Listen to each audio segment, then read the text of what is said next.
Welcome friends, हमारे इस YouTube channel में आप सभी का स्वागत है।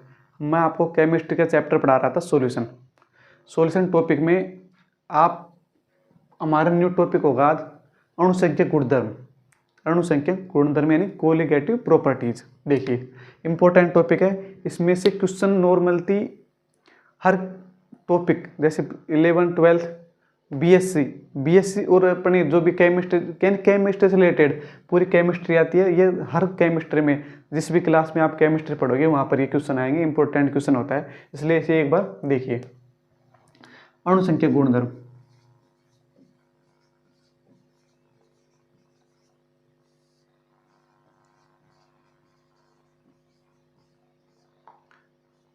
Colligative properties. देखिए क्या होते हैं तन्नु विलयनों के वे गुणधर्म, तन्नु विलयन के वे गुणधर्म जो उसमें उपस्थित कणों की संख्या पर निर्भर करते हैं, वे क्या कहलाते हैं? अणुसंख्यक गुणधर्म। क्या होता है? तन्नु विलयन में उपस्थित वे गुणधर्म, ये नॉर्मल लिख सकते हैं, तन्नु विलयन के वे गुणधर्म जो उसमें उपस्थित कणों की संख्या पर निर्भर करते हैं, कणों की संख्या पर निर्भर करते हैं। Depends on number of particles, कणों की संख्या पर निर्भर करते हैं, उसे कहते हैं हम अणुसंख्यक गुणधर्म। जैसे 1 मोल KCl ले लिया हमने, 1 मोल हमने ले लिया NaCl। इसमें कितने होते हैं? 2 अणु हैं, 2 कण, इसमें होगा 2 कण।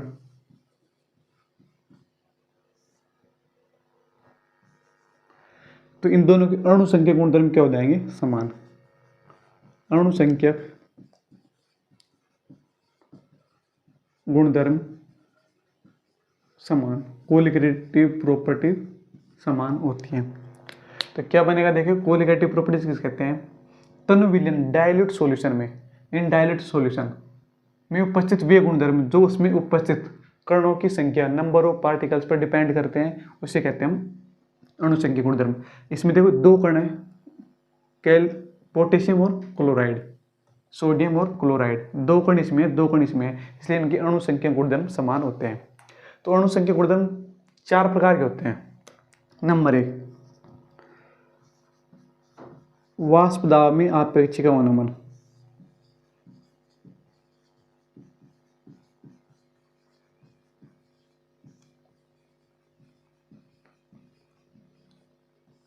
वाष्प दाब में आपेक्षिक अवनमन, इसे इंग्लिश में RLVP, relative lowering vapour pressure. वाष्प दाब में आपेक्षिक अवनमन, relative lowering vapour pressure. Number 2, क्वथनांक में उन्नयन, क्वथनांक में उन्नयन, इसे कहते हैं हम elevation in boiling point, EBP। Number 3, हिमांक में अवनमन, हिमांक में अवनमन।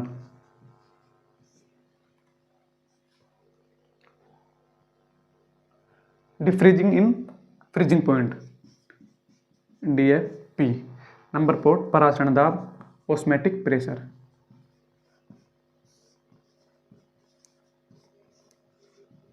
अब देखिए, अब आप सोच रहे होंगे ये नॉर्मल बातें क्या है। इसमें देखिए, इसमें एक क्वेश्चन बनता है हमारा, अगर हम बड़े लेवल के एग्जाम देते हैं, जैसे हमने 2nd grade 1st grade level की एग्जाम, नीट लेवल की एग्जाम दी, तो वहाँ पर क्या पूछा जाता है? निम्न में से कौन सा अणुसंख्यक गुणधर्म है, ये कौन सा अणुसंख्यक गुणधर्म नहीं है। यदि वहाँ पर दे दिया हमने वाष्प दाब में आपेक्षिक अवनमन, क्वथनांक में उन्नयन, हिमांक में अवनमन, परासरण दाब, ये तो हमारे अणुसंख्यक गुणधर्म। यदि हमें दिया जाता है वहाँ पर वाष्प दाब में अवनमन, इस आपेक्षिक शब्दों का हटा दिया जाता है। वाष्प दाब में अवनमन, तो वह हमारा क्या होता है, अणुसंख्या गुणधर्म नहीं कहलाता है। इसलिए पूरा डिक्टो जैसे कि जैसे वैसा का वैसा यदि क्वेश्चन में हो तो ही टिक करना है। यदि अगर इसमें एक भी टॉपिक या एक भी शब्द अलग है, वाष्प दाब में आपेक्षिक अवनमन की जगह वाष्प दाब में अवनमन हो गया टोटल, तो फिर क्या हो जाएगा, ये हमारा क्वेश्चन सही नहीं होगा। इसलिए यह टॉपिक अणुसंख्या गुणधर्म में ये चारों गुण बिल्कुल डिक्टो होने चाहिए। तो ये हमारा अणुसंख्या गुणधर्म। अब देखिए वाष्प दाब में आपेक्षिक अवनमन बहुत इंपॉर्टेंट टॉपिक है और आपको इतनी इजी लेवल से समझाया जाएगा कि आपको पूरे बस शुरू से लेकर एंड तक आपको वीडियो देखनी है, आपको पूरा समझ में आ जाएगा।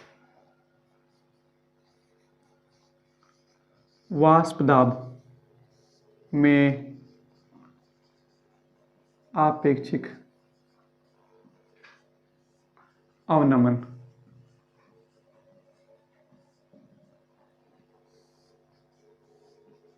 देखिए वाष्प दाब में आपेक्षिक अवनमन, सबसे पहले देखते हैं वाष्प दाब किसे कहते हैं।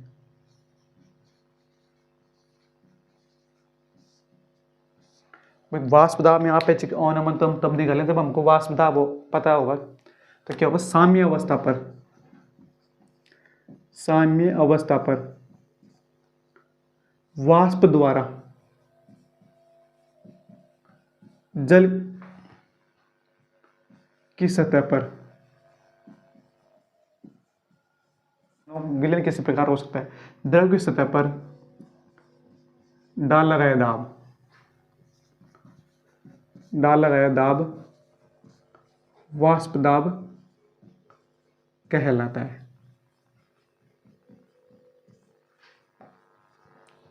देखिए ये हमारा हो गया कंटेनर,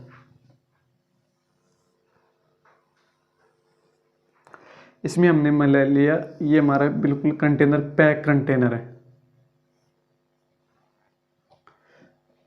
हमने इसमें मिला विलयन मिलाया, इसको हमने हीट किया तो यहाँ पर क्या हो जाएगा, वाष्प बन जाएगी। तो देखिए ये हमारा वाष्प, इसको हमने हीट किया, वाष्प बन गई। तो इस वाष्प द्वारा इस द्रव की सतह पर डाला गया दाब, यहां से तो गया,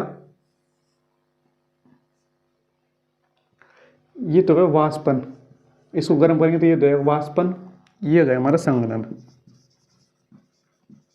कैसे, यहां से गर्म किया तो वाष्प बनकर ऊपर गए तो वाष्पन हो गया, और यह जम के नीचे इस पर दबाव डाल दिए, तो इस वाष्प द्वारा इस द्रव की सतह पर डाला गया दाब क्या कहलाता है, हमारा वाष्प दाब कहलाता है। यानी कि जम गई ना यहाँ पर, तो इस ये वाष्प दाब जम गई, तो इससे जो इस पर दबाव डलेगा, इन कणों से जो दबाव डलेगा उसे कहते हैं हम वाष्प दाब कहते हैं। इसमें बहुत सारे कण हैं। ये तो हमारा प्योर सॉल्यूशन, ये प्योर विलयन है हमारा, जिसमें वाष्प द्वारा द्रव की सतह पर डाला गया दाब, इस वाष्प, ये हमारी वाष्प हो गई, इस द्रव में जब इस वाष्प द्वारा द्रव की सतह पर दाब लगाया जाता है उसे कहते हैं हम वाष्प दाब। अब देखिए वाष्प दाब में आपेक्षिक अवनमन, तो क्या हो गया, तो फिर इससे पहले समझते हैं वाष्प दाब में अवनमन। आपेक्षिक एक एक लाइन क्लियर करते चलेंगे तो समझ में आएगा। सबसे पहले वाष्प दाब में आपेक्षिक अवनमन, सबसे पहले वाष्प दाब, फिर अवनमन, और फिर हम आपेक्षिक की भी डेफिनेशन देख लेंगे। तो क्या हो जाएगा, जब किसी विलयन में, जब किसी विलयन में, जैसे हमारे एक विलयन की जगह, विलयन तब बने हम विलय प्लस विलायक को उसमें मिलाएंगे। जैसे किसी विलायक में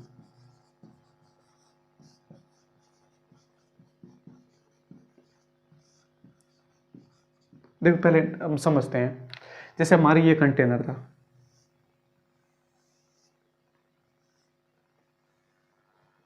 इसमें ये हमारा हो गया, इसमें हमने विलायक मिला रखा है, विलायक जो वाष्पशील विलायक है, वाष्पशील मतलब इससे वाष्प बनती है। लेकिन यदि इसमें हम क्या ऐड कर देंगे, अवाष्पशील विलायक, अवाष्पशील विलेय को ऐड कर देंगे तो क्या बनेगा, देखो विलायक पहला था वाष्पशील जो पूरा पूरा पूरा वाष्प बन जाती है, लेकिन अवाष्पशील भी हमने विलायक मिला दिया इसमें, अवाष्पशील विलेय, विलेय मिला यानी थोड़ा सा अवाष्पशील विलेय मिला दिया। यहाँ पर देखिए जैसे हमने इसमें ये होगा हमारा अवाष्पशील विलेय मिला दिया हमने। अब देखो पहले तो क्या था, पूरा का पूरा विलायक विलयन था, तो पूरा का पूरा, चलो विलायक विलयन छोड़ो, विलायक था हमारा, पूरा का पूरा वाष्प बन रहा था, तो वाष्प बन रहा था तो उसका दबाव लग रहा था। लेकिन यहाँ पर पूरा का पूरा विलयन, ये पूरा विलयन बन गया। इस विलयन में पूरे के पूरे अणुओं के द्वारा वाष्प नहीं लगाई जाती है, इसमें सिर्फ एक ये वाला अणु वाष्प लगाएगा, वाष्प बनेगा, ये दोनों नहीं बनेंगे क्योंकि अवाष्पशील है। तो पहले देखिए, पहले कितने दिया, कितने सारे अणु वाष्प बन रहे थे, अब कितने से अणु वाष्प बन रहे हैं, क्योंकि इसके जगह थोड़े कितने ले ली, वह अवाष्पशील विलेय ने ले ली है, तो अवाष्पशील विलेय यहाँ पर आ गए। तो ये अवाष्पशील मतलब वाष्प बनाएंगे नहीं, और वाष्प नहीं बनाएंगे तो यहाँ पर कितनी वाष्प दाब में कमी आई, नहीं आई, उसे कहते हैं वाष्प दाब में अवनमन, वाष्प दाब में कमी। तो क्या हो जाएगा, किसी विलायक में अवाष्पशील विलेय मिलाने पर वाष्प दाब में कमी, वाष्प दाब में कमी क्या कहलाती है, वाष्प दाब में अवनमन कहलाती है। तो क्या होगा, पहला वाष्प दाब, साम्य अवस्था पर वाष्प द्वारा द्रव की सतह पर डाला गया दाब वाष्प दाब कहलाता है। वाष्प दाब में अवनमन किसी होता है, किसी विलायक में अवाष्पशील विलेय मिलाने पर वाष्प दाब में कमी। वे पहले इतने सारे अणु थे विलायक के, सभी वाष्प बना रहे थे तो वाष्प दाब ज़्यादा लग रहा था। अब यहाँ पर अवाष्पशील विलेय मिला दिया, जो वाष्प बनेगी नहीं उसकी, और उसकी वाष्प नहीं बनेगी तो वह क्या ऊपर इसकी जगह ले लेंगे विलायक की जगह, तो इसलिए कम वाष्प बनेगी, इसलिए इस वाष्प दाब में कमी आ गई। तो इसे कहते हैं वाष्प दाब में कमी, वाष्प दाब में अवनमन। अब देखिए वाष्प दाब में आपेक्षिक अवनमन किसे कहते हैं। देखिए हमने कंटेनर बनाया था,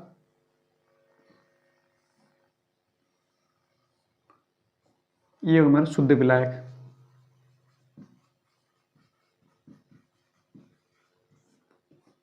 पी ओ, पी ओ का मतलब ये हमारा अशुद्ध विलायक,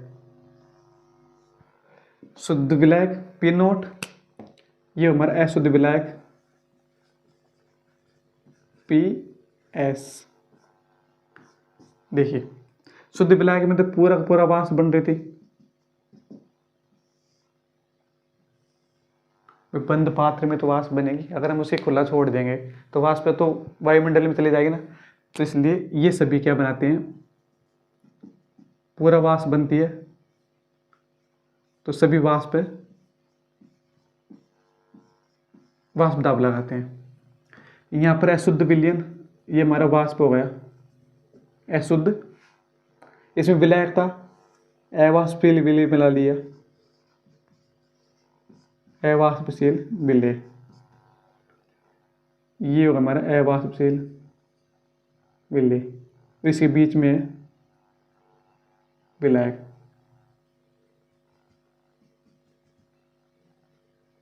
तो यही दाब लगाएंगे, ये वाष्प बनेगी, तो वाष्प बनेगी कम तो वाष्प दाब लगेगा कम। इसमें प्योर शुद्ध विलायक था तो वाष्प दाब ज़्यादा लग रही थी, इसमें वाष्प दाब कम ही लग रही है, तो क्या बनेगा, ज़्यादा किसकी वाष्प दाब होगी, पी नोट की। तो वाष्प दाब P बराबर पी नोट माइनस पी है, या डेल्टा P, इसे कहते हैं वाष्प दाब में अवनमन।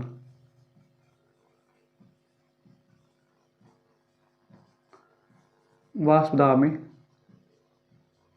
अवनमन। अब आपेक्षिक अवनमन किसे कहते हैं? तो वास्तविक अवनमन किसे किसे कहते हैं? जब किसी शुद्ध विलायक में अवाष्पशील विलेय मिलाया जाता है तो वाष्प दाब में कमी हो जाती है, उसे कहते हैं हम वाष्प दाब में अवनमन। आपेक्षिक अवनमन, जब वाष्प दाब में अवनमन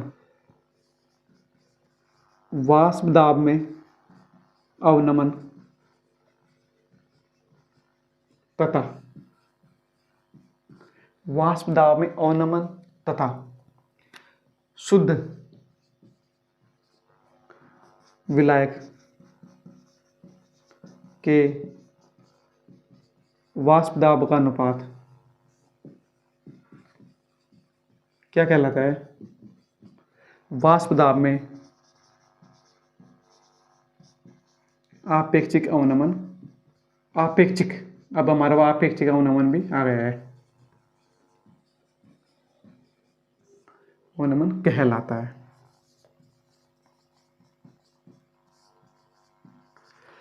पहले थे हमारा वाष्प दाब, फिर हमने वाष्प दाब में अवनमन और फिर हमने ले लिया वाष्प दाब में अवनमन, आपेक्षिक अवनमन। तो क्या होता है वाष्प दाब में, ये हमारा वाष्प दाब में अवनमन तथा शुद्ध विलायक का अनुपात, जैसे डेल्टा पी बराबर P nought minus P S upon,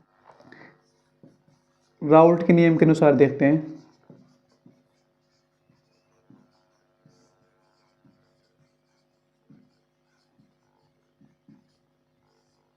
क्या बनेगा? राउल्ट के नियम के अनुसार p nought minus P S upon P nought. कैसे? P nought minus P s तो होगा वाष्प दाब में अवनमन, इसमें हमने दे दिया शुद्ध विलायक का अनुपात बराबर एक्स विलेय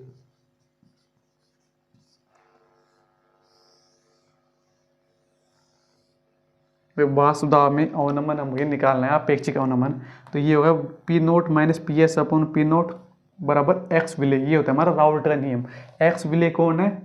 शुद्ध विलायक। इससे भाई एक्स विलेय कौन है? हमने जिसमें अवाष्पशील विलेय मिलाया है। तो इस अणुसंख्या गुणधर्म का मुख्य उद्देश्य क्या होता है? इससे हम अणुओं की संख्या, अज्ञात अणुओं की संख्या को ज्ञात किया जा सकता है। तो मेन मोटिव क्या होता है इसका? अज्ञात अणुओं की संख्या को ज्ञात करना।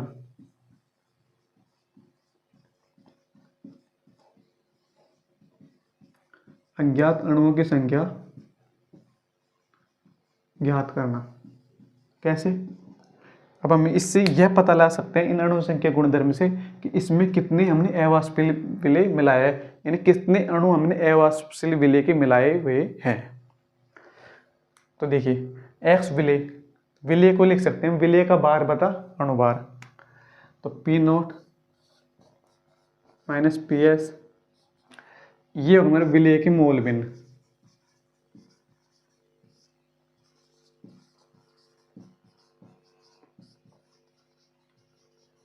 विलेय के मोल भिन्न। तो P nought minus P S बराबर विलेय के मोल बटा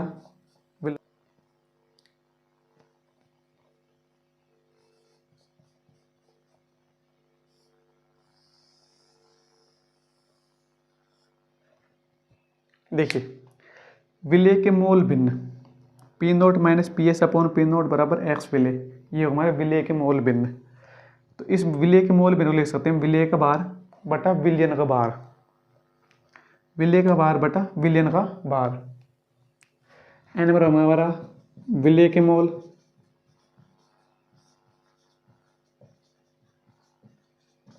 एन बराबर हमारा मोल।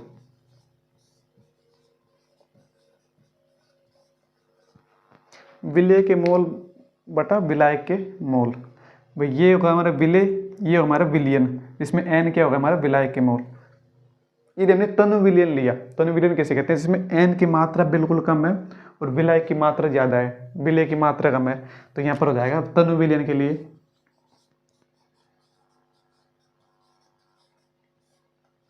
n is less than capital N।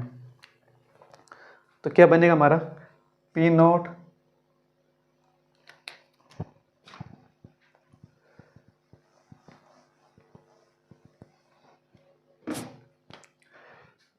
Not minus P S upon P naught N upon N. अब देखिए वापिस समझिएगा, वाष्प दाब में आपेक्षिक अवनमन, सबसे पहले हमने देखा वाष्प दाब, फिर वाष्प दाब में अवनमन, वाष्प दाब का आपेक्षिक अवनमन, ये हमारा हो गया राउल्ट के नियम के अनुसार एक्स विलेय, विलेय के मोल भिन्न है तो विलेय के मोल भिन्न को हमने खोल कर लिख दिया, विलेय का मोल बटा विलयन का विलयन का मोल। तो हमने विलयन ले लिया तो इसमें एन की मात्रा ज़्यादा हो गई, स्मॉल एन की मात्रा कम। ये हमारे विलेय, ये हमारे विलायक। तो इसको कैसे लिख सकते हैं हम, P nought minus P S upon P nought बराबर विलेय के मोल, इसको लिखते हैं हम स्मॉल डब्लू, विलेय का अणुभार एम डब्लू। सही है। अब नीचे देखेंगे हम विलायक का भार capital W upon M W. सही है। विलेय का भार बटा विलेय का अणुभार, विलायक का भार बटा विलायक का अणुभार, इसको हम वापस ले जाएंगे ऊपर तो क्या बनेगा हमारा इनटू एम डब्लू पर बटा कैपिटल डब्लू। तो ये हमारा वाष्प दाब में आपेक्षिक अवनमन ज्ञात करने का सूत्र। ये होगा हमारा स्मॉल डब्लू बराबर विलेय का भार, स्मॉल एम डब्लू बराबर अणुभार, कैपिटल डब्लू बराबर विलायक का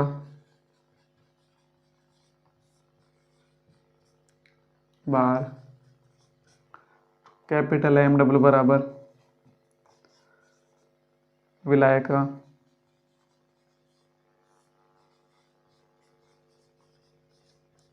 अणुभार। ये होगा हमारा वाष्प दाब में आपेक्षिक अवनमन। क्या है, सबसे पहले इसका मोटिव क्या है, अज्ञात अणुओं की संख्या को ज्ञात करना। जो हम अवाष्पशील विलेय मिलाते हैं उसकी संख्या को हम ज्ञात कर सकते हैं, हमने कितनी मात्रा मिलाई है।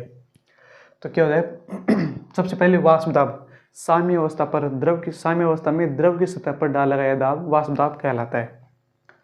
वाष्प दाब में अवनमन, जैसे जब किसी शुद्ध विलायक में अवाष्पशील विलेय मिलाया जाता है तो उसमें वाष्प दाब में कमी आ जाती है। क्यों आ जाती है, क्योंकि वाष्प दाब शुद्ध विलायक तो पहले पूरा का पूरा क्या होता है वाष्प दाब में बदल जाता है, लेकिन अवाष्पशील विलेय मिला दिया, अवाष्पशील मतलब वाष्प नहीं बनेगी तो वह उसकी जगह ले लेगा विलायक की जगह थोड़ी बहुत, तो इसलिए कम वाष्प दाब बनेगी तो वाष्प दाब कम हो जाएगा।